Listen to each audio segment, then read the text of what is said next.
Les populations de la commune de Keur Samba Gueye dans le département de Foundiougne, région de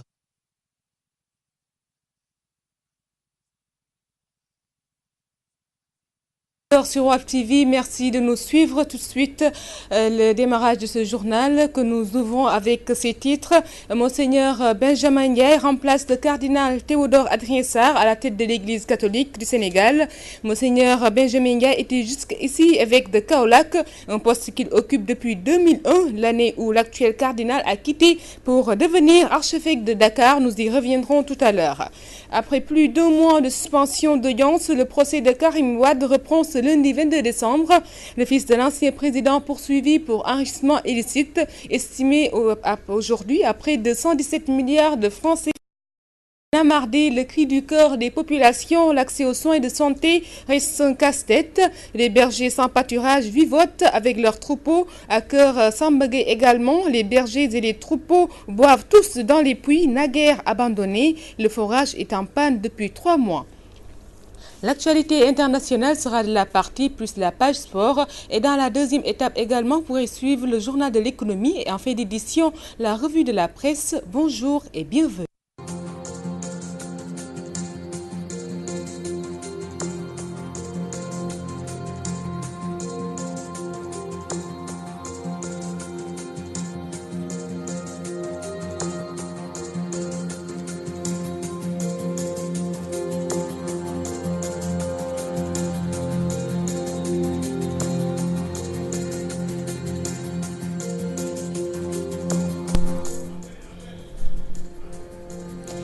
Monseigneur Benjamin Ndiaye remplace le cardinal Théodore Adrien Sarr à la tête de l'Église catholique du Sénégal. Monseigneur Benjamin Ndiaye était jusqu'ici évêque de Kaolack, un poste qu'il occupe depuis 2001, l'année où l'actuel cardinal a quitté pour Dakar pour devenir archevêque de Dakar. Donc nous allons écouter à ce propos Abbé Raphaël Ndiaye au micro de Mamadou Mokhtar Sarr. Je confirme la nouvelle. Nous venons d'apprendre dans la matinée que Monseigneur Benjamin, effectivement, est nommé archevêque de Dakar. Monseigneur Benjamin est pour nous un père. Ce que nous avons vécu avec lui, ce qu'il a pu impulser comme vie, comme dynamique pastorale dans notre diocèse. Dieu fasse que nous puissions le continuer, mais il va nous manquer très fort. C'est le Seigneur qui a choisi Monseigneur Benjamin pour nous le donner comme pasteur. Nous lui faisons la même demande qu'il nous trouve un pasteur comme Monseigneur Benjamin, mais selon le cœur de Jésus. Et c'était à l'instant donc Abbé Raphaël Ndiaye au micro de Mamadou Mokhtar Sarr. Keur Samba Gueye, le forage en panne depuis 3 mois expose les populations au danger de l'eau. Elles se rabattent sur les puits abandonnés, craignant d'être malades, nous dit Mamadou Mokhtar Sarr depuis Kaolack.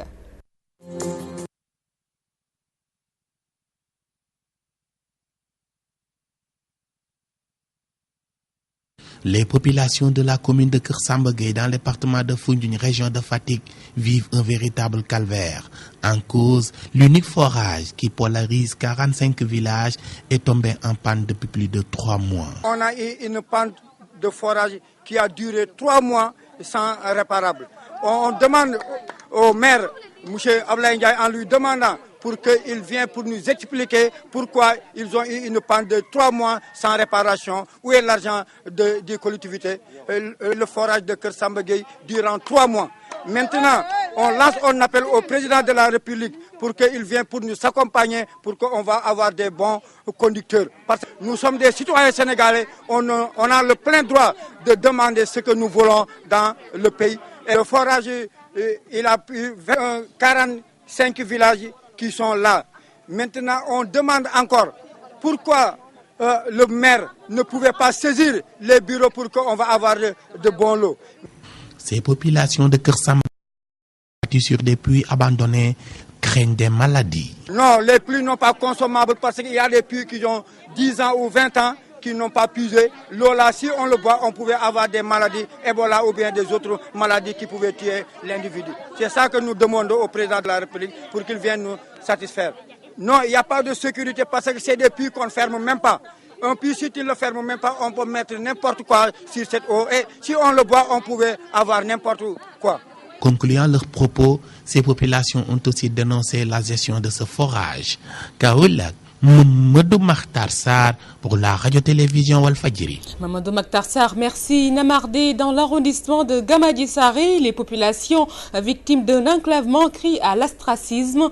Dans cette zone sylvopastorale frappée par un déficit pluviométrique, les éleveurs sont confrontés à d'énormes difficultés et la santé aussi est parmi les secteurs chancelants. C'est une correspondance de Aboukan. Située à 80 km de la route nationale de Namardé est une localité perdue dans les confins de la zone sylvopastorale. Dans ce village où tout est priorité, les populations se disent être victimes d'une discrimination sans commune mesure. Mamoudel Diallo est responsable moral du village de Namardé. Namardé a eu des manquements des choses. On n'a rien ici. Franchement, les femmes en train de pousser dans les arrêts. Et concerne Namardé. Namardé, c'est une zone qui est tellement grande, qui est vaste. Sanitaire, on doit avoir le matériel et du personnel qualifié. Parce qu'on n'a pas aussi d'ambulance.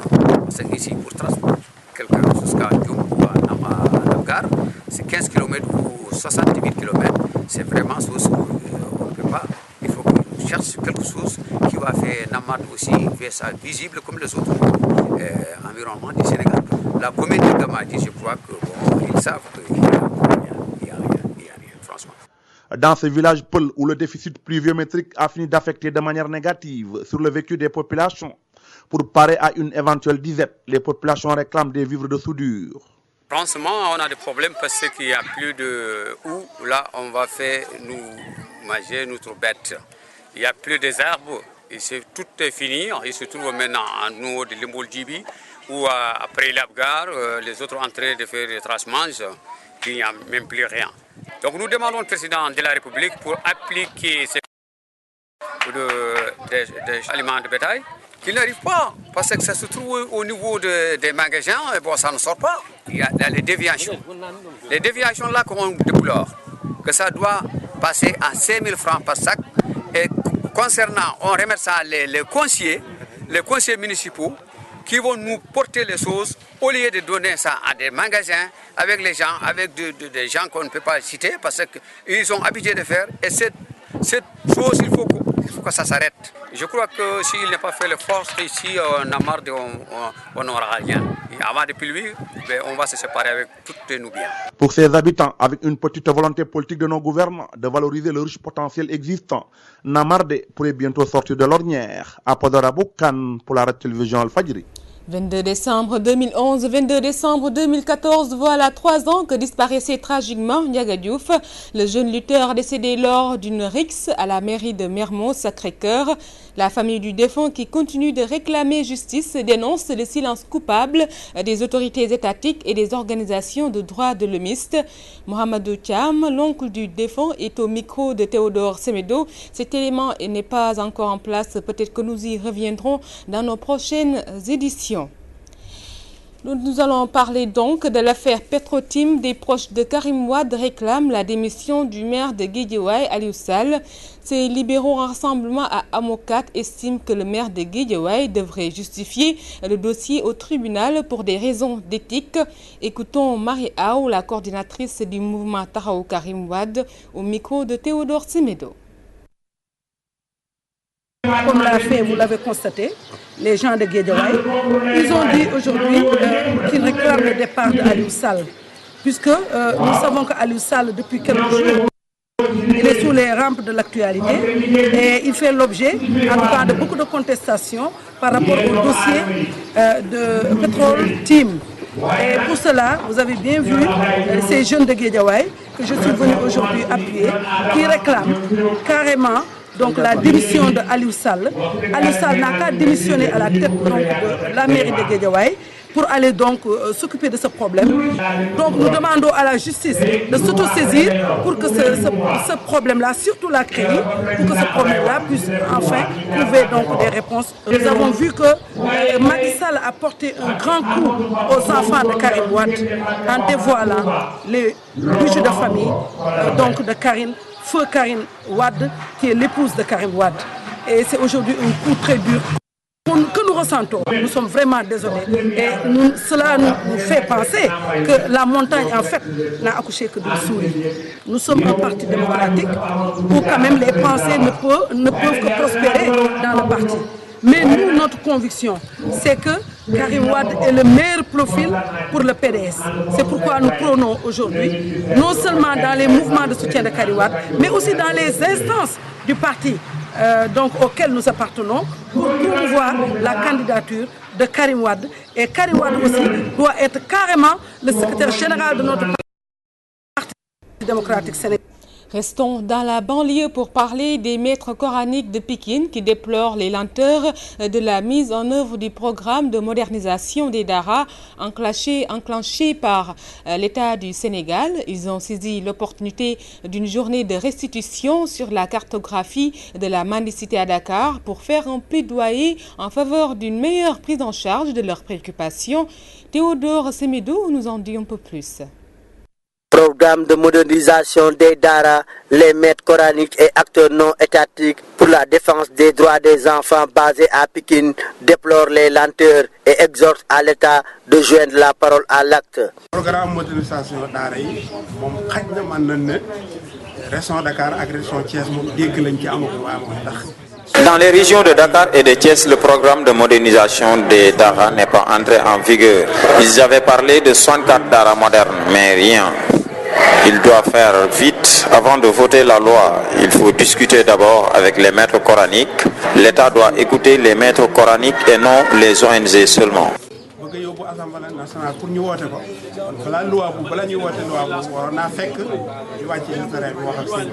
Les difficultés ne manquent pas dans ces écoles coraniques de Pikine.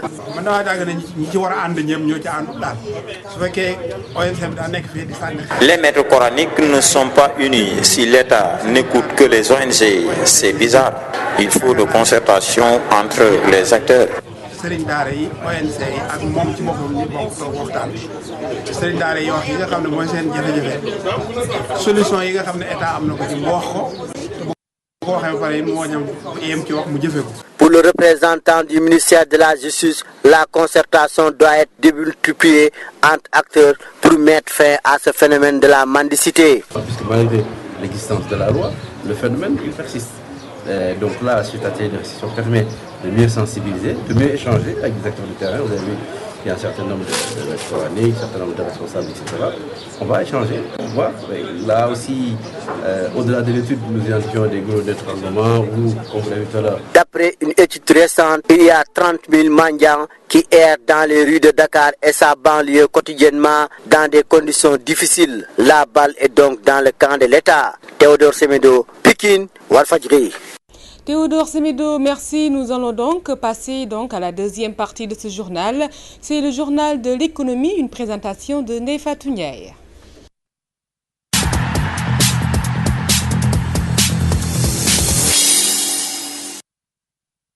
Nous nous excusons, il est présent sur ce plateau. Cher Tidiane Gomis, bonjour. Bonjour Fatou Faye. Donc, quel est le menu sport aujourd'hui? Oui, du football avec la Ligue 1 sénégalaise qui va jouer sa troisième journée et ce sera la fin. Donc aujourd'hui à Dakar et à Guédiawaye. Donc pour ce qui est à Dakar, au stade Demba Diop, retenez tout simplement que l'équipe du port autonome Dakar. Le port autonome de Dakar joue contre l'Olympique de Ngor. Oui, comme vous le savez, Fatou Dioufay, cette troisième journée est tellement importante. Pourquoi? Parce que il pourrait y avoir du changement au sein du classement de la Ligue 1 sénégalaise, comme je viens de vous le dire. Donc cette troisième journée, il y aura deux matins à Demba Diop, déjà à 18h. Le port autonome de Dakar joue contre l'Olympique de Ngor. Dans ce match, les portuaires courent derrière leur première victoire dans ce championnat. Et quant à l'équipe de l'Olympique de Ngor, comme vous le savez, doit impérativement gagner pour retrouver le fauteuil du leader. Et donc à Pikine, la Linguère de Saint-Louis se déplace pour jouer contre le champion en titre, l'équipe de l'AS Pikine. Et voici les résultats déjà obtenus. Niary Tally qui bat l'AS Douane 4-3. Le Guédiawaye Football Club et le Jaraaf de Dakar avaient fait match nul 0-0. L'Union sportive de Ouakam qui bat Jambar de Saly. Et du coup, les Ouakamois sont leaders du championnat provisoirement. Le Stade de Mbour et le Casa Sport, c'était hier au Stade Caroline Faye, c'était 0-0. Et que le match Sunoor MPC, Mbour Petite Côte ex Touré-Kunda, s'est soldé sur un nul d'un but partout. On reste dans ce match, oui, on reste dans ce match pour tout simplement dire que ce match vraiment a été un match intéressant. Et Léopold Tamba a suivi ce match. Reportage. La Sunéor de Diourbel qui depuis le début de ce championnat éprouve le malin plaisir de cueillir à froid ses adversaires dans son stade fétiche Elimanel Fall a encore remis ça. Samedi dernier, Mbour Petite Côte a tout juste eu le temps de flirter avec la pelouse synthétique quand David Sambou, le dépositaire du jeu diourbellois, d'une frappe sèche à quelques encablures de la surface de réparation, surprend le portier bourrois. Surpris mais pas du tout désarçonné, les bourrois très entreprenants dans le jeu finiront par égaliser à la 51e minute par Aziz Ba, qui prendra de court la défense diourbelloise avant de mystifier le portier Abdou Samad Sek. Dans ce match où l'impact physique a prévalu le plus clair du temps, le jeu attrayant et ondoyant paraissait comme une éclaircie dans la grisaille. Dominique Colli, entraîneur de la Sunéor, reconnaît que le kick and rush anglais pratiqué par ses joueurs a pénalisé l'enjeu. Ils sont venus chercher. Nous étions devant. On veut garder et progresser avec les autres. Donc forcément, il y a d'abord cet impact physique qui va prendre le dessus avant que le jeu ne stabilise. Mais c'est eux qui sont parvenus à stabiliser le jeu contrairement à nous. Il y a que tant qu'on ne peut pas garder le ballon, on ne peut pas être dangereux vis-à-vis de l'adversaire. Et c'est un peu ça qui nous a un peu handicapés. Abdou Karim Mané, coach de la Sunéor, affirme avoir donné consigne à ses joueurs de répliquer à l'engagement physique instauré par ses adversaires. À un moment donné, on nous a fait déjouer en suivant l'adversaire dans son domaine, quel est l'impact physique. Je les ai demandé de répondre pendant 2 minutes dans cet impact physique-là pour leur montrer que nous sommes là. Et ensuite, si vous avez l'occasion, posez-moi le ballon au sol et jouez en allant vers le camp adverse. Et vous avez vu, les rares moments où on a su tenir le ballon, on est arrivé à notre fin. Au finish, le nul est équitable car il reflète à bien des égards la physionomie du match avec deux équipes qui pourtant, à bien y regarder, ont d'autres arguments à faire prévaloir. Diourbel, Walfadjri Radio TV, Léopold Tamba. Léopold Tamba, merci. Après donc le Football Ligue 1 sénégalaise, Cheikh Tidiane, vous allez nous parler donc du Football Ligue 2 sénégalaise. Oui, l'Etix de Mboro est à Saint-Louis cet après-midi pour reprendre le fauteuil du leader. L'équipe de Mboro joue contre le Ndargate donc à 16h30 au stade Mawad Wad. Donc à Demba Diop, la Renaissance de Dakar joue contre la RS Yoff à 16h30. Les Yoffois aussi visent le fauteuil du leader. Un fauteuil occupé par le Ndiambour de Louga qui, je vous le rappelle, avait battu hier le Yego de la SICAP 1-0. Le promu Kayor Foot n'arrive toujours pas à décrocher sa première victoire à Tivaouane. Le Kayor Foot a fait match nul avec le Dakar Sacré-Cœur. Football championnat amateur, le lancement a eu lieu ce samedi à Saint-Louis.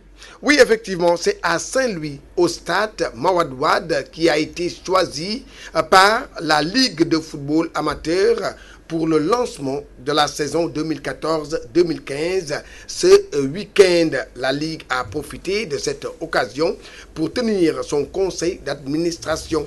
Cette rencontre avec les clubs amateurs de la vieille ville, ces clubs ont exposé leurs doléances à la Ligue. Je vous propose d'écouter le président de la Ligue amateur, Abdoulaye Sow. Il est au micro de Gabriel Barbier.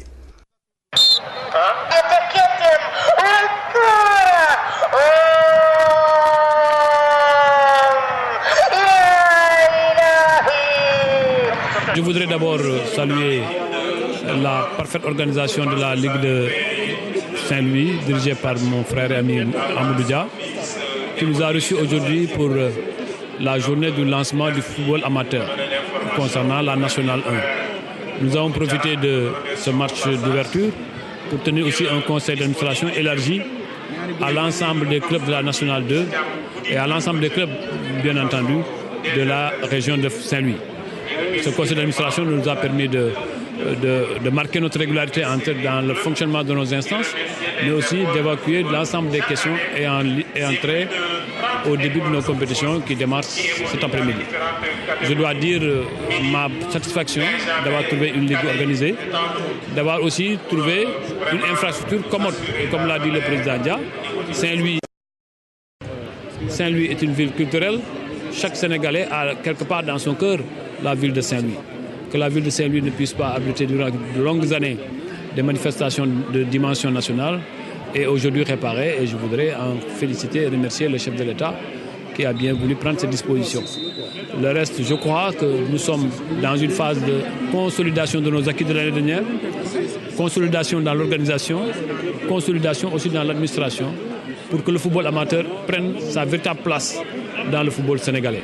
Nous restons effectivement à Saint-Louis pour parler des Navétanes. Oui, la finale de la zone 1 de l'ODCAV de Saint-Louis s'est terminée en queue de poisson, car le vainqueur, l'ASC Djambar de Gorumbach, donc sur 2-1 sur No-Fly, donc n'a pas reçu son trophée. Des incidents se sont invités à la fin de la partie et a gâché la fête. Le parrain de la finale, Ahmed Fall Braya, s'en désole au micro de Gabriel Barbier. Saint-Louis a vibré ces 3 derniers jours par des finales très importantes, avec des chaudes empoignades de part et d'autre, parce que nous avons vu la finale de la zone 2 d'abord. Hier, c'était la zone 6, qui est la zone de Pékin. J'avoue aujourd'hui que la finale de la zone a été une très belle finale, parce que les équipes ont montré effectivement qu'aujourd'hui, les Navétanes n'ont rien à envier aux équipes professionnelles, parce que le niveau était tellement relevé. Mais j'avoue que le grand hic, c'est que les arbitres n'ont pas été à la hauteur quand même de la dimension de cette fête. Ça, il faut l'avouer. Et je pense que souvent, les Navétanes sont un peu très mal gérés par nos arbitres. Parce que sur simple décision arbitrale, un match peut basculer, surtout une finale. Ce qui est arrivé aujourd'hui. Et vous avez vu ce qui s'est passé après. Il y a eu des incidents après la fin du match, parce que les gosses n'ont pas voulu laisser l'arbitre rentrer tranquillement chez lui. Mais nous comprenons les états d'âme, et c'est pourquoi je lance un appel aussi aux jeunes supporters aussi d'être plus indulgents par rapport à certaines actions que mènent les arbitres, et que souvent ces arbitres eux-mêmes doivent avoir un autre comportement et comprendre que leurs décisions peuvent drainer beaucoup d'incidents. Voilà, c'était Ahmed Fall Braya, le parrain de la finale de la zone 1 de l'ODCAV de Saint-Louis. Une finale, malheureusement, qui s'est terminée en queue de poisson, car l'équipe victorieuse n'a pas reçu son trophée. Des incidents se sont invités à la fête et à tout gâché. C'est tout. Manque de fair play, donc. Manque de fair play, c'est vrai. Il fallait donc laisser au vainqueur de prendre vraiment sa coupe et de le ramener donc dans son quartier. C'est ça la fête du football. Pas besoin vraiment de créer des histoires. C'est tout pour le sport. Merci, cher Tidiane Gomis. L'actualité se poursuit dans ce journal et nous allons accueillir Ndeye Fatou Ndiaye pour le journal de l'économie.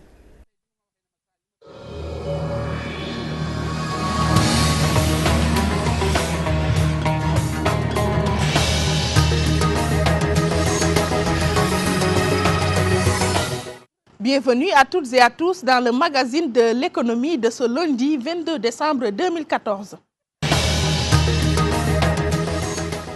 Ça y est, la bonne nouvelle que tous les consommateurs du pétrole et ses dérivés attendaient est tombée. À compter de ce samedi 20 décembre 2014, le litre du gasoil a chuté de 102 francs CFA, soit 690 francs CFA au lieu de 792. Le super carburant s'échange à 795 francs CFA en lieu et place de 889 francs. Et pour le litre de l'essence de pirogue, on l'aura à 587 francs, soit une baisse de 100 francs CFA. Même la bonbonne de gaz de 6 kg a fléchi, mais les explications de Ramatoulaye Ba, on va les suivre. À compter du samedi 20 décembre 2014, le prix du gasoil baisse de 102 francs le litre en évoluant de 792 à 690 francs CFA. Celui du supercarburant baisse de 889 à 795 francs CFA le litre, alors que le litre de l'essence pirogue baisse de 100 francs, en passant de 687 à 587 francs CFA, indique un communiqué du Comité national des hydrocarbures. Quant au prix de la bouteille de 6 kg de gaz butane, la plus populaire, il évolue de 3700 à 3200 francs CFA, soit une baisse de 420 francs CFA. Dans son communiqué, le Comité national des hydrocarbures explique que cette nouvelle structure des prix se caractérise par rapport à celle du 22 novembre 2014 par une baisse de tous les produits pétroliers, y compris le gaz butane. 1000 milliards de francs CFA, ainsi se chiffre le pactole annuel gagné par le Sénégal grâce aux devises des expatriés. Bref, les migrants apportent beaucoup de choses si l'on se fie aux propos de Boubacar Seye, le président de Horizon Sans Frontières. Nous allons suivre l'entretien qu'il nous a accordé. Les migrants que nous sommes, les Sénégalais de l'extérieur, sont aujourd'hui le plus gros bailleur de l'État du Sénégal, avec plus de 1000 milliards de francs CFA. Qui sont injectés chaque année dans ce pays-là, dont les 75% entrent indirectement dans les caisses de l'État parce que destinés aux dépenses familiales. Cet argent représente 8,2% du PIB. Cet argent est supérieur à l'aide au développement estimée à $37 par personne et par an. Cet argent est supérieur 2 fois à la masse salariale de la fonction publique du Sénégal. Alors donc, vous comprendrez qu'aujourd'hui, le Sénégal n'a aucune évolution structurelle du point de vue économique. La pêche a été bradée. La culture ne marche pas, vous avez vu. Le tourisme ne fonctionne pas. Donc aujourd'hui, qu'est-ce qui fait fonctionner le Sénégal? C'est ces 1000 milliards qui entrent dans les caisses de l'État. Et ça, il faut avoir le courage de le dire. L'immigration étant aujourd'hui une sorte de soupape de sûreté pour les États. Et ces États, des États africains tels que le Sénégal, ne vivent que par l'apport des transferts de fonds des migrants. Et il y avait même du point de vue africain, comme je l'ai dit tout à l'heure, que le Sénégal étant aujourd'hui un laboratoire de mixité et d'immigration, et nous avons dit qu'il faudrait faire de la migration un vecteur de développement du Sénégal. Il faudrait faire du Sénégal, à travers une meilleure gestion des flux migratoires, un parc d'affaires, un campus d'excellence en matière d'économie. Et parce que tout simplement, le Sénégal aujourd'hui est un laboratoire de mixité et d'immigration. On retrouve toutes les nationalités au Sénégal. Les 42% des migrations intra-africaines sont dirigées vers l'Afrique de l'Ouest. Et le Sénégal, aujourd'hui, est un pôle attractif de migration forcée. Et de migration aussi. Donc, ce qui fait que si on organise bien, effectivement, les flux migratoires, vous comprendrez que le Sénégal émergera. Et le Sénégal ne peut émerger que par un bon processus organisationnel de ces 4 millions de fils répartis à travers le monde. Le Sénégal ne peut émerger que par la mise en place aujourd'hui d'une véritable politique migratoire. Moi, je ne parle pas de politique des Sénégalais de l'extérieur parce que ce terme n'a pas de sens, nous l'avions dit. Le Sénégal ne peut pas émerger sans l'implication de ces 4 millions de fils répartis dans le monde. Le Sénégal, à l'instar de la Chine, je l'ai dit, aujourd'hui, qui sont des pays émergents, la Chine, c'est basé aujourd'hui sur ces millions de Chinois répartis dans le monde pour émerger à travers la valorisation et l'exportation des produits chinois. Donc aujourd'hui, la Chine occupe, en matière de transfert de fonds, le second rang mondial avec 21,3 milliards de dollars de fonds rapatriés. La Chine et l'Inde.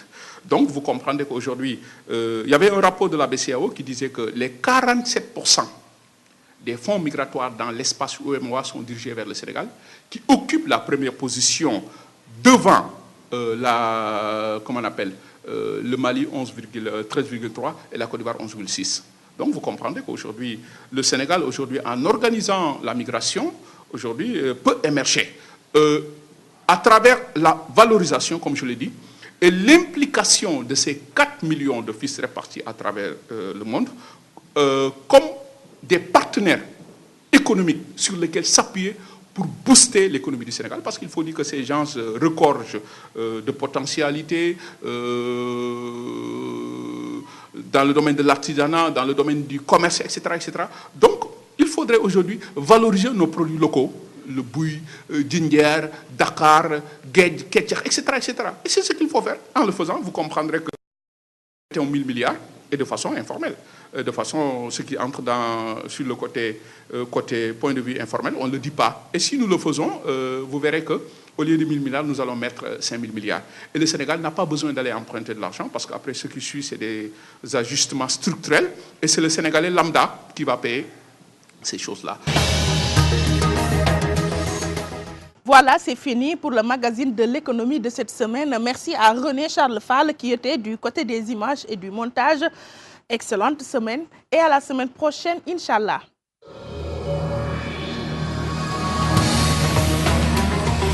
Merci, à lundi prochain, Inch'Allah. Et nous allons donc passer à la dernière ligne droite de cette édition. C'est avec la revue de la presse, une lecture de Gorgui Samba Ndiaye.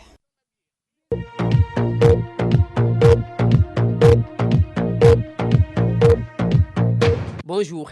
Le compagnonnage Parti socialiste Alliance pour la République a-t-il atteint ses limites? En tout cas, le Parti socialiste est sur la ligne de départ car, explique Walfadjri, l'objectif des Verts est de reconquérir le pouvoir. C'est vrai, assure le Populaire, le Parti socialiste reste inflexible sur la reconquête du pouvoir, note la publication. Pourtant, rappelle mon confrère, Ousmane Tanordien et ses camarades ont été sommés par Mahmoud Saleh, directeur de cabinet politique du président de la République Macky Sall, de se déterminer par rapport à la présidentielle de 2017. Notre objectif reste la reconquête du pouvoir, s'est déterminé Ousmane Tanordien à la une de la Tribune. Le Parti socialiste renchérit Aïssata Tall Sall, rapporté par le Populaire, aura bel et bien son candidat en 2017 et avertit la mairesse de Podor et responsable socialiste. Le peuple arbitrera. C'est une obligation pour nous socialistes de choisir un candidat, enseigne Aïssata Tall Sall à la une de l'AS. De son côté, poursuit le tabloïd, Seydou Gueye, responsable à l'Alliance pour la République, pense que la pluralité des candidatures, c'est le débat de ceux qui ne sont pas au pouvoir. De toutes les façons, rapporte Walfadjri, Ousmane Tanordien révèle que Macky Sall l'a appelé pour, dit-il, regretter les propos de son directeur de cabinet politique, Mahmoud Saleh. Et à cet effet, poursuit-il, il a tenu à préciser qu'il tient à son partenariat avec ses alliés. Non pas comme souteneur, avertit le secrétaire général du Parti socialiste, mais indique-t-il, en tant que parti responsable, Macky et Tanor harmonisent leur position. Saleh, désavoué, constate grand place.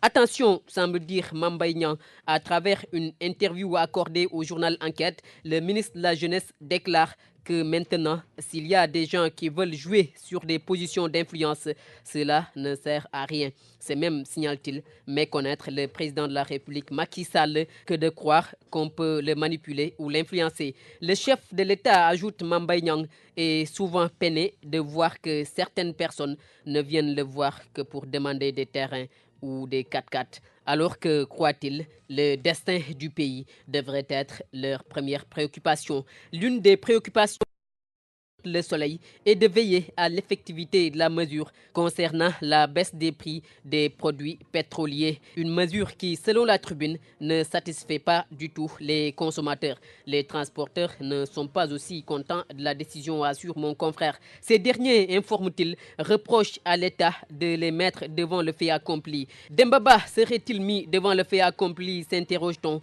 En effet, révèle l'Ouasport, le pensionnaire de Besiktas ne fera pas partie de la liste des 23 lions qui doivent composer l'équipe nationale à la CAN 2015 en Guinée équatoriale. Pourtant, relève le journal, sa forme du moment et sa stature internationale en font un candidat sérieux. Mais regrette mon confrère, ces bisbilles avec le coach des Lions Alain Giresse l'ont sans doute desservi. Qu'en sera-t-il d'Idrissa Gana Gueye, se demande-t-on. En tout cas, souligne Stade, s'il y a bien un Sénégalais qui respire la forme au niveau de la Ligue 1 française, c'est sûrement lui, titulaire indiscutable depuis le début de la saison. Le milieu de terrain formé à Djambar ne se limite pas à ses tâches défensives, constate le journal. Le jeune international sénégalais, indique Stade, est souvent monté aux avant-postes pour soutenir l'attaque lilloise, souvent en panne d'inspiration. Des malfaiteurs qui sûrement seraient en panne d'inspiration ou mal inspirés. Ces malfaiteurs, rapporte l'As quotidien, ont tout simplement égorgé un père de famille dans son domicile à Ndioum. Bonne lecture.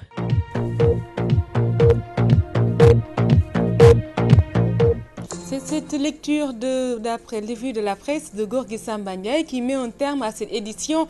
Merci à El Hadj Ndiaye et à Aïssatou Diagne qui ont assuré la technique de ce journal. Merci également côté rédactionnel à Ousmane Sen. Côté esthétique, merci à Abinour. Vous allez retrouver à partir de 14h Nekoumba Diop pour l'édition en Wolof. D'ici là, passez d'excellents moments en compagnie des programmes de Walf TV.